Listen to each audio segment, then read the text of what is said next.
వేడి వేడి నూనెలో ఈ ముక్కలు కట్ చేసేసి ఫ్రై చేసి వేసుకోవడము. తర్వాత మన కూర రెడీ. సాధారణంగా ఈ గట్టా కర్రీ ఇవన్నీ ఆ రాజస్థాన్ అక్కడ ఏంటంటే కూరగాయలు ఎక్కువగా దొరకవు.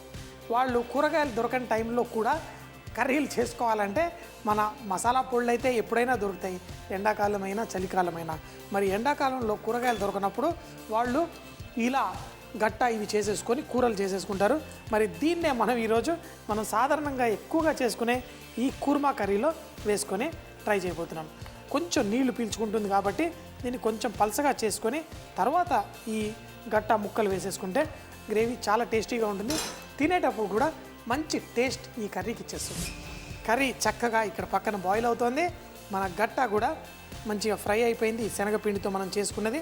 దీన్ని మనం కుక్ అవుతున్న మన ఈ కర్రీలో వేసేసుకొని మంచిగా దీన్ని ఇంకొక 4-5 నిమిషాల పాటు మనం కుక్ చేస్తే సరిపోతుంది. ఇదంతా పీల్చుకొని చక్కగా తినేటప్పుడు భలేగా ఉంటుంది. చూసారు కదా, ఎంతో వెరైటీగా, సింపుల్గా, టేస్టీగా, యమ్మీగా కనిపించేస్తుంది. మరి ఉప్పు అన్నీ సరిపోయాయి. మంట తగ్గించేసి మనం ఒక 4-5 నిమిషాల తర్వాత దీంట్లో కొత్తిమీర కొంచెం ఇప్పుడే వేసేసుకుందాం, నష్టం. కొత్తిమీర వేసేసుకొని 3-4 నిమిషాల తర్వాత దీన్ని స్టవ్ కట్టేసి మనం దీన్ని పూరీలతో వడ్డించేసుకుందాం. నూనె కూడా రెడీగా ఉంది. పూరీ కూడా ఫ్రై చేసి మరీ తిందాం. గట్టా కుర్మా రెడీ అయిపోయింది. స్టవ్ కట్టేద్దాం. మరి నూనె వేడిగా ఉంటే పూరీల్ని కూడా కొంచెం చపాతీ పిండి ఉంటే దాన్ని పూరీలా కన్వర్ట్ చేసేస్తున్నాను. అది కూడా చక్కగా ఉబ్బేసింది.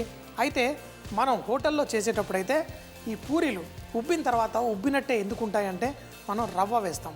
ఇళ్ళల్లో చేసుకున్నప్పుడు రవ్వ వేయం కాబట్టి పూరీలు ఉబ్బిన తర్వాత కొంచెం సేపట్లోనే అవి మళ్ళీ ఫ్లాట్గా అయిపోతాయి. సో మీకు కావాలి పూరీలు ఉబ్బినట్టే ఉండాలి అంటే మరి అందులో కొంచెం అంత రవ్వ వేసుకుంటే మన పూరీలు పర్ఫెక్ట్గా ఉంటాయి.